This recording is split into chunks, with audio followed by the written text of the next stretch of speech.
Hey guys, it's Ollie from Ollie Knits, and I wanted to participate in this Everything I Knitted in 2025 trend. So I brought along everything that I made this year. I already brought everything that I already have available on my website because I don't really want to show you a knit that I've made and then you're like, oh, where can I buy the pattern? And it doesn't exist yet. So I'm only going to show everything that I started releasing from July through to December. So we started the year off with the Silky Merino wraparound cardigan. I made two variants. I started off with the sample knit and then I came in with the pattern knit with some variations that one can do with the pattern. So it comes in two different sort of body shapes. The first one is for a broader bust and it has a narrower sleeve, and the second one is for a more petite chest and it has a bellowing sleeve, a huge big sleeve. So the first sample one I made with Malabrigo yarn. I'll go through the yarn now. I just wanted to break down the pattern first. I've made this one in a SM, so a small medium modification. So this is the green one with the Malabrigo Silky Merino. It is basically the back panel. And then you go ahead and make two front panels like this. And then you pick up the arms, you darn up the sides and then you pick up the arms. And then you do the cuff. I've done the cuff in the elasticated bind off, which I'm a huge fan of doing. It's quite a long cuff. The entire sweater is made from this eyelet lace stitch.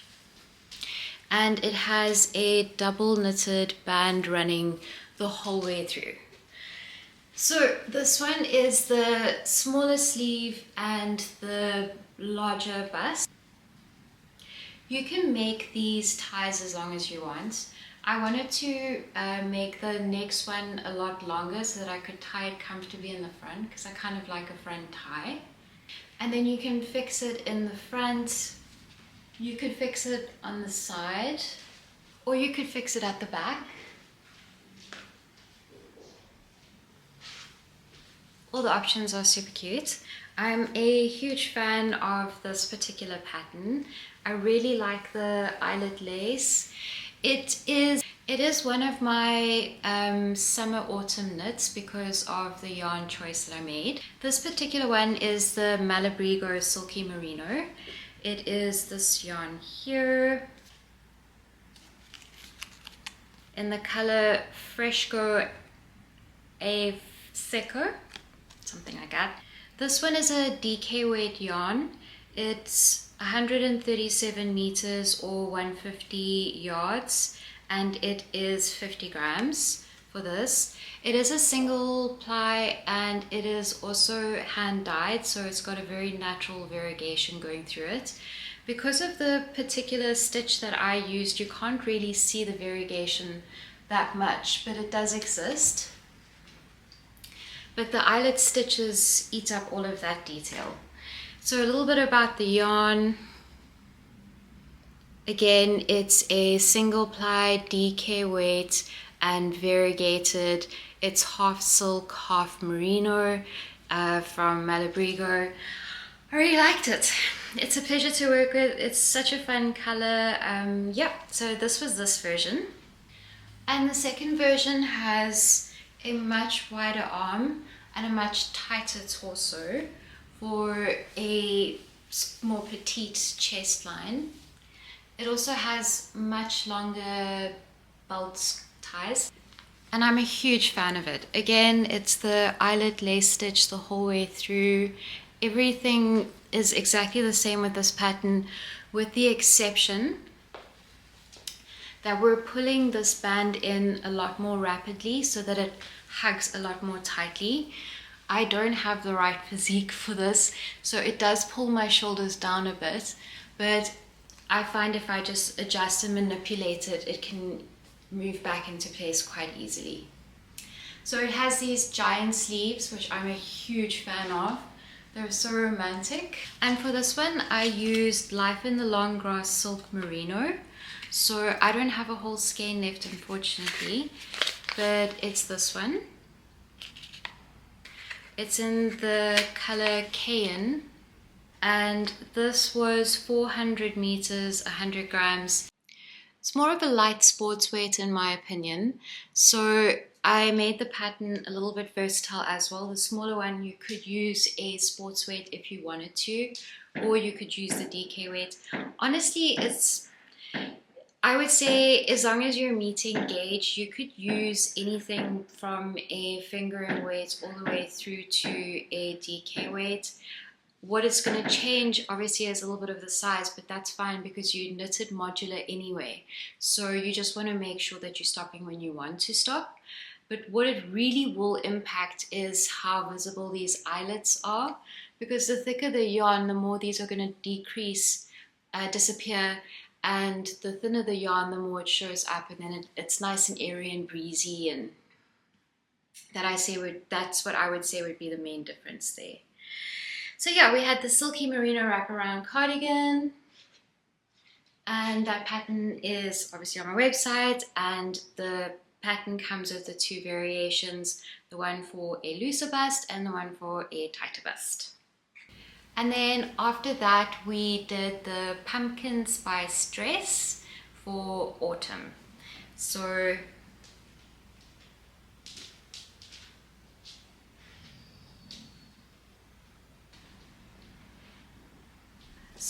the pumpkin spice dress was designed, I'll take another step back for you in a moment, but the pumpkin spice dress was designed to be an easy, relaxed, comfortable wear, something that you could just throw on when you don't really want to think too hard about it, but still look pretty and glamorous and just feel cozy and comfortable.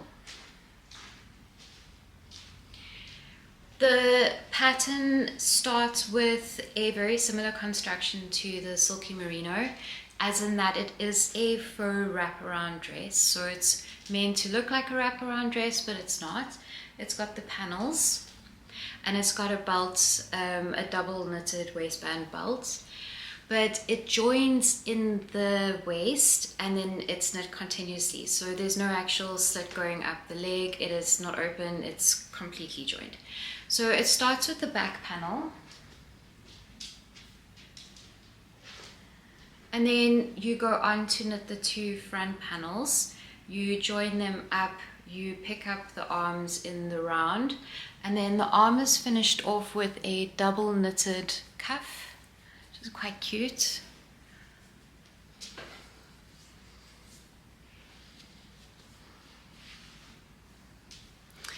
You then go on to pick up all the waist stitches, and then you go for a rapid increase to create this very voluminous skirt.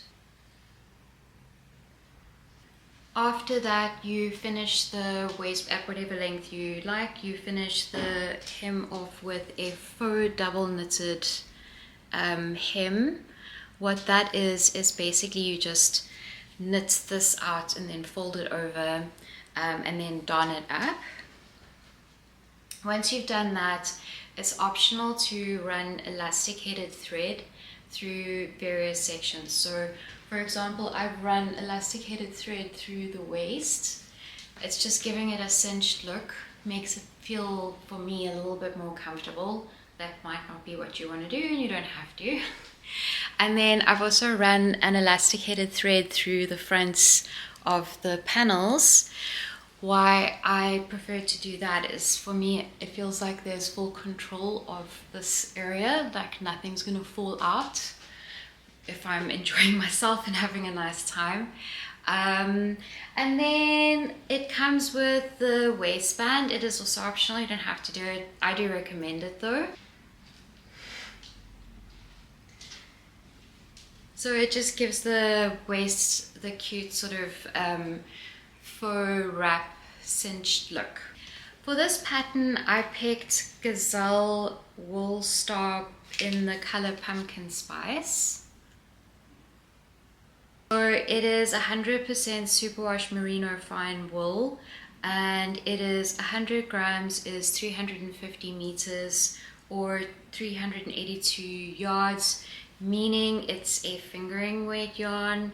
And I know what you're thinking, but Arlene, you knit an entire dress on a fingering weight yarn. Yes, okay, you don't have to though. You can just meat gauge and make this dress in a different thickness. I wouldn't, because I think you're gonna have a really thick garment, and half the magic of this dress is how loose and flappy and floaty and soft and drapey and just romantic it feels. And I think you'll lose that if you go too thick. But yeah, I suppose this one's definitely for the people who just like to sit and knit, just mindlessly knit, because once you've gotten past the waist, it's just stockinette city forever. So you don't really have to think about anything. It's just like a passion project that you can just work on for as long as you want to work on. And then after the pumpkin spice dress, we made the Haarlem house skirt.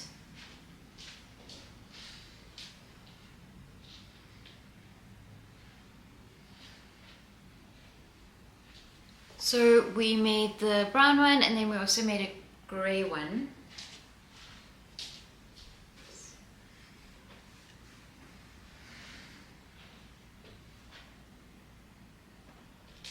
So yeah, I made the two variants, the brown one and the grey one. They are both DK weight yarns.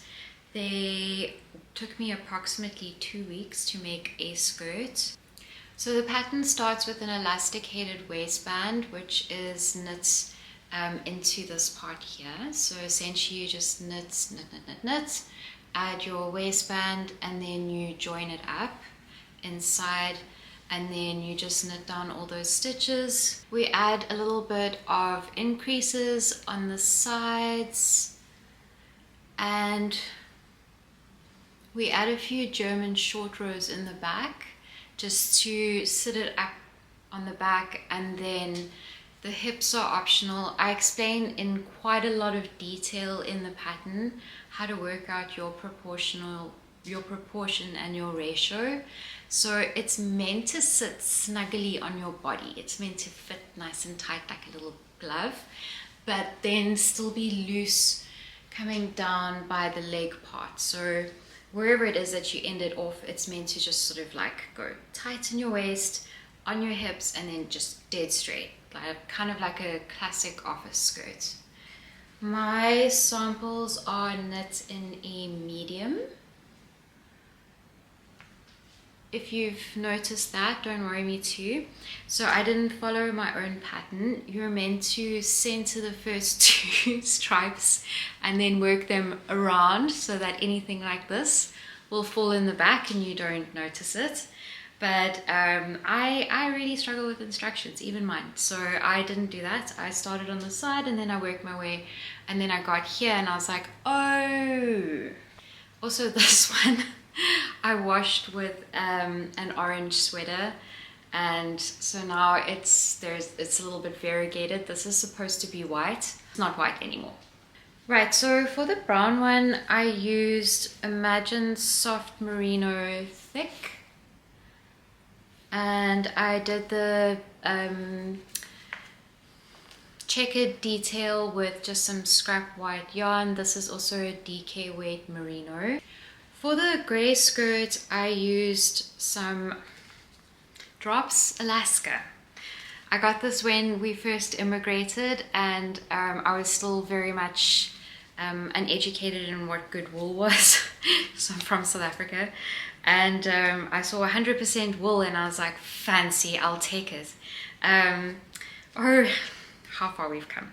Anyway, so I made this skirt from this yarn that I got ages ago. It's actually really nice. It's really thick, it's really warm. I give it a 10 out of 10. So after the skirts, we made the Gingerbread Sweater. This one I made back in January, but we remade a second version while writing out the pattern and test knitting the sample.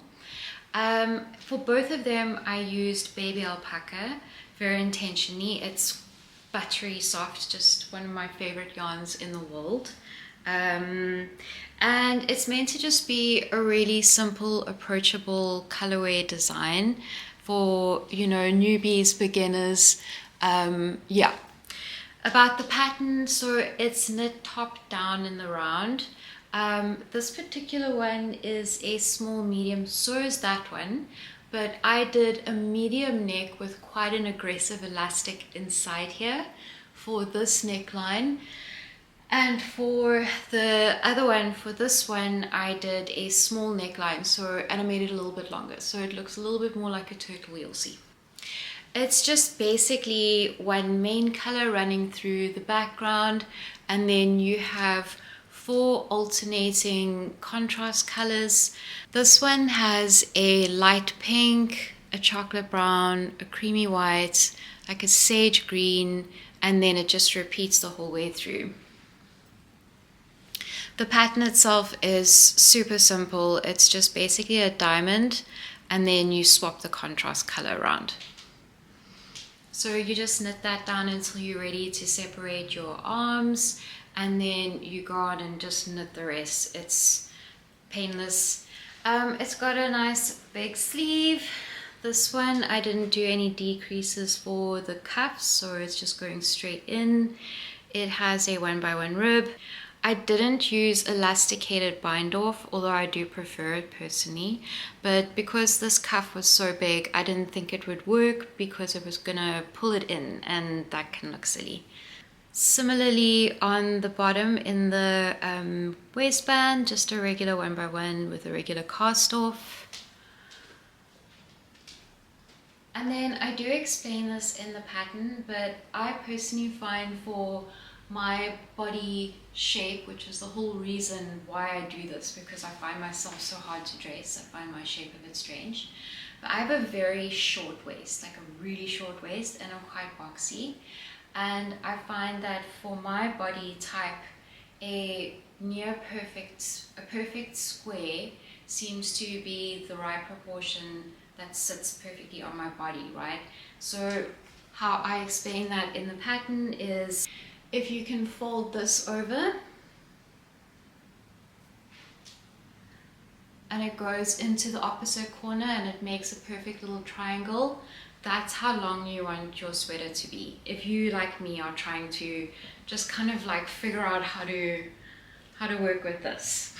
So yeah, this is the first sample, and then I made the second sample / the one that I wrote the pattern on with Imagine Wool's baby alpaca. I decided to go for a very dark contrast color in this case, so I used the espresso brown as the contrast color, and then I ran all of the 5 natural shades. So it's the one main color and 4 natural shades, so 5 colors repeating through the whole pattern.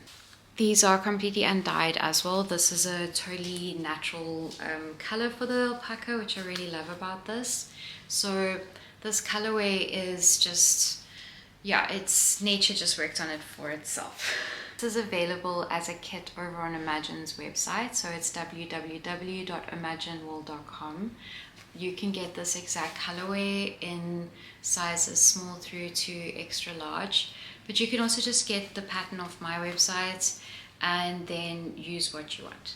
So it is a fingering weight yarn. Don't come for me, please. It is a fingering weight yarn, and it is colorwork stranded, so you can go, not strand, it's colorwork, so you can go up in needle size. I think I did a 3.5. I'd have to check the pattern. Information is there. And then, yeah, you're just always working with no more than 2 colors at a time.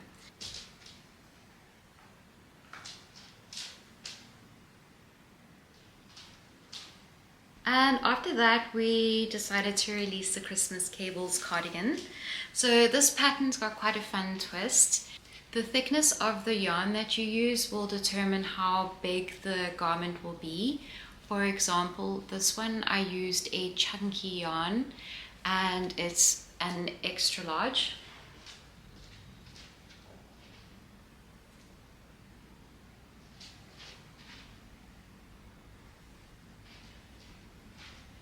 So it's worked in panels again. You start with panel A and then you move over to panel B, which is a mirror of each other, and then you go over and you do the back panel. You do the back panel and then it has a central braid running down the center and then it mirrors each other. So kind of like the front but different formation. So we've got a center braid and then it mirrors each other going out, and then you go ahead and make some shoulder panels and then you connect the sides up, you connect the shoulder panels to the torso, and then you pick up the arms and you just knit in the round for the rest of the pattern. In the pattern I do mention that there is an intentional placement of these rib stitches here. This is so that you can make the size of the cardigan arm as big as you would like to. So you can break this open and put a whole nother cable in here if you wanted to, or you could put one of the bigger cables in here, or you could just add some stitches and do whatever you want.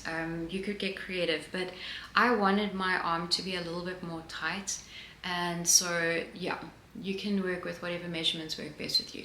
Basically you just stop here or wherever it is that you want the arm size to be, and then you just add in your extra stitches. But also on that, I give my details out in the pattern, so if you guys need assistance with anything, you can just ask me and I will happily help you. For the second sample, I made a medium large. I achieved a sports weight yarn by holding 2 strands of the Imagine Baby Alpaca together. So the 2 strands together achieved a sports weight yarn. On its own it would be a fingering weight. And it looks like this.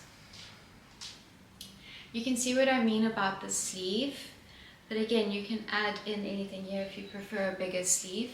The body itself is actually quite roomy and I like it. I feel like it's draping the way it's supposed to. So yeah, this one is the large, the medium large, and the other one is an extra large, extra large.